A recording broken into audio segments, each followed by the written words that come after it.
The village of Saft el-Sha'aya is like many other rural communities in Upper Egypt. Here, families are often large, surviving by farming small plots of land and rearing a handful of livestock. In the past, the issue of health was not something for public discussion. Families saw it as a private issue, preferring to deal with it alone. Despite the fact that there was a clinic located in the village, many people simply weren't aware of the benefits and didn't seek health information or services. هي في الأول كانت الواحدة الحامل محدش يتابعها ولا حد يعمل حاجة، ولما تيجي تولد تروح يجيبوا لها هدايا مرة كده يعني مش حاجة. تولد في الزبالة، في بعر الغنم، تخبز وتقوم تولد، بقوا يموتوا. أنا اللي قدامك أنا حاليا الوقت دفنة 9.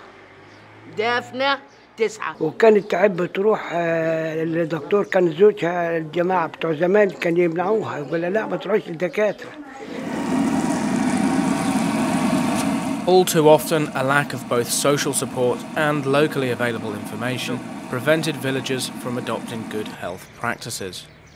Building the community's capacity to achieve and maintain good health, particularly amongst the neediest groups, is the goal of the Communication for Healthy Living project. The project represents a partnership between USAID and the government of Egypt. Under the theme Your Health is Your Wealth, communication activities are organised according to life stages, critical health moments in people's lives. هو المشروع بيخدم جميع الفئات العمرية. جميع الفئات العمرية بيخدمها المشروع. يعني الست الحامل من في سن الإنجاب من حد الست ما توضع بنتولاها لحد ما توضع. الشباب برضو من سن 6 شهور إلى 10 سنوات، دي النشاط مدرسة بس لسه إن شاء الله نشتغل فيه مستقبلا. في عند المتزوجين حديثا برضو شغالين فيه برضو حاليا إن شاء الله. فجميع فئات المجتمع شغال وبيخدموا المشروع من خلال هذه المشروع الاتصال. This homemade television aerial belongs to Abu Hasham. For him and his family, the television isn't just for entertainment. It's also a vital source of information. The national Your Health, Your Wealth campaign is broadcast at prime time into homes across the country and reinforces the same messages that are delivered through the community program.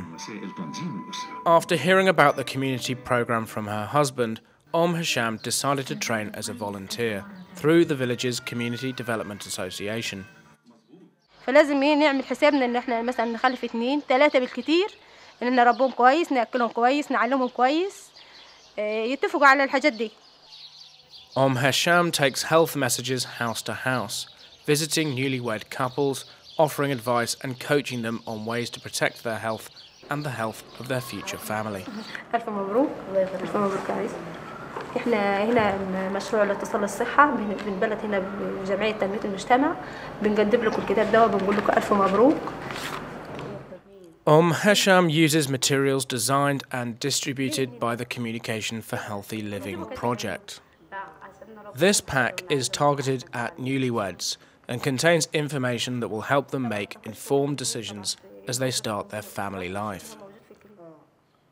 The flyers and booklets are presented inside a photo frame under the title Mabruk, which means congratulations in Arabic. By doing so, the package delivers information in a way that appeals to young couples. الكتاب بيساعدني أول رسالة كده، لأن هي فيها صورة وفيها كلمة جابلها. مثلا بقول أنا رسالة جابلها وبوري الست الصورة اللي جابل الكلام، فبتلزق في دماغها أكتر. لما تشوف وتسمع بتلزق في دماغها أكتر ما بتسمع بس. The project works in close partnership with Saft el-Sha'aya's Ministry of Health clinic. This morning it's set up to receive pregnant women for their antenatal checkups. These checkups form part of a recommended regular schedule, and the women wait patiently for their turn to see the doctor. This is an opportunity to check their health and the health of their baby for any possible warning signs. Women who are pregnant for the first time or considered at risk attend weekly antenatal classes at the clinic. Today, Hannah, another volunteer, leads the classes and guides discussion around key health issues. لا طبعا لازم الوجبه المتكامله بتاعت الست اللي هي بتحتوي على ايه؟ ما احنا قلنا 3 حاجات زي ما قلنا، حاجات فيها للنمو، وحاجات للتقيين من الامراض، وحاجات وتدينا حاجه طاقه وحركه. طب ليه الهرمون بتاع الجلد الطبيعي ده ممكن يخلي يحصل ايه فيها مشاكل بالنسبه لي؟ يعمل لي انيميا هنا، والانيميا بتاعتي دي بتسبب ايه؟ ممكن يحصل لي نزيف بعد الولاده، او ان انا اقول للطفل ناقص الوعي. يبقى الحاجات اللي موجود فيها الحديد ده ايه هي؟ هنقوله معانا تاني علشان اللي ما يعرفوش يعرفوا. الكبده والعسل الاسود والباذنجان والبلح والجرجير والسبانخ واللبن. اللبن ده كالسيوم. وانا حامل قبل ما اخلف ولادي ما كنتش باجي هنا الوحده خالص، لان ما كانش فيها اي خدمات، لكن نتيجه للمشروع وللمتابعات وللفايده اللي وصلت للناس وللخير اللي جه للناس بسبب المتابعات دي، مش خير يعني تفاؤل والاقبال الناس وازاي ان الناس وصلت للامان بسبب المشروع ده. كان مشروع حلو جدا. يعني انا كل ما بشوف ست طفل معاها طفل كويس وحلو وصحته كويسه انا ببقى مبسوطه جدا، وبيبقى عندي ما اوصفلكيش شعوري بيبقى شكله ايه. At the heart of the project is the Village Community Development Association, or CDA. The CDA is responsible for implementing the project, negotiating with partners, and recruiting volunteers. It also organises a leadership activity for women called Arab Women Speak Out. This activity provides an opportunity for women to discuss health matters, participate in community affairs, and join the project as volunteers. بعد الست ما تولد ترضع الطفل امتى؟ Like Hesham and Hannah before them, future volunteers will lead the community health program by conducting home visits, serving as outreach workers, and leading antenatal nutrition and health classes. كان في مشكلة عندي في الفصل بتاعي، في واحدة ست برضه في نهاية الدورة برضه حست بحاجة كده في صدرها، فسرعت بسرعة عند الدكتور جراحة، والحمد لله وهي موجودة معايا في الفصل. ممكن لو ولدت في البيت معاها حماتها او حد مش فاهم الولاده، لو الناس اللي معاها مش فاهمين الولاده ممكن تروح في غيبوبه ويسيبوها ويقولوا دي نايمه وبعيد عنك، ممكن يحصل لها انها تموت. By following the life stage approach, volunteers are able to provide ongoing support to vulnerable members of the community. Today, Ola and her team are taking the idea of regular health checkups into the community. With relatively simple tools, they weigh babies and check for basic signs of malnutrition. Mothers with underweight babies are enrolled in an intensive 2-week nutrition support class. The classes take place within a home, where mothers meet and share food for the infants, giving Ola an opportunity to teach nutritional information and share ideas on eating well using the available food options. في رز ومكرونة وعدس وشعرية. طيب تعالي نقسمهم كده، العدس ما يعمل ايه والرز ما يعمل ايه؟ العدس والرز هما كلهم يعني وجبه متكامله مع بعضهم. كلهم وجبه. يبقى الكشري ده نعتبر الرز بينشط جسمه وخلينا نشيط. ايوه والعدس برضه بينشط جسمه. طيب لما نقول المكرونه زيها زي ايه؟ المكرونه زي اللحمه. زي الرز. المكرونه زي الرز صح؟ المكرونه زي الرز والشعريه زيهم برضه. لكن العدس هنا هو اللي زيه زي اللحمه. العدس هو اللي زيه زي اللحمه. The Communication for Healthy Living programme relies on the active participation of both women and men in supporting community health activities. Male involvement is ensured through regular CDA-organised gatherings. These meetings are modelled on douars, traditional councils of village elders, but are used by the programme to focus on issues of community health and development.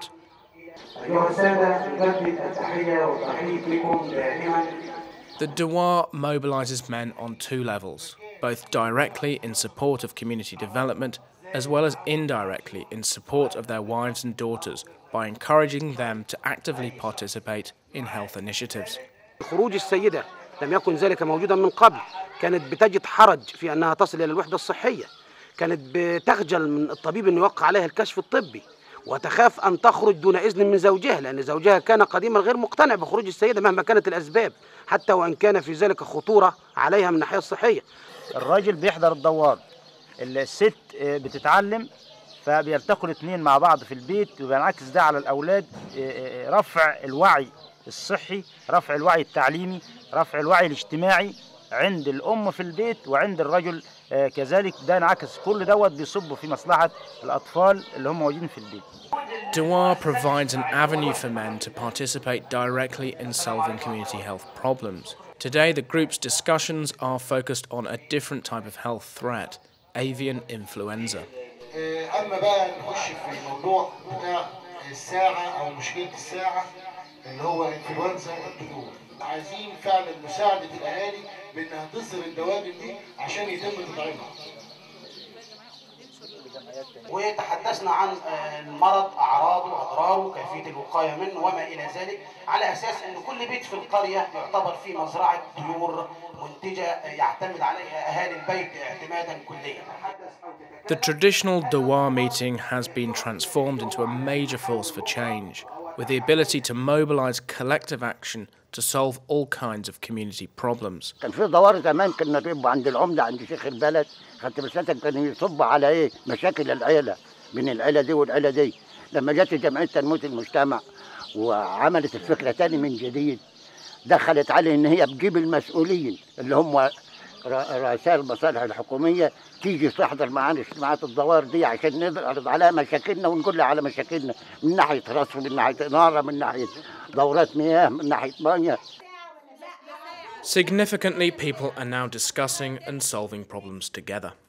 The issue of health has united the community and kick-started collective action aimed at achieving common goals.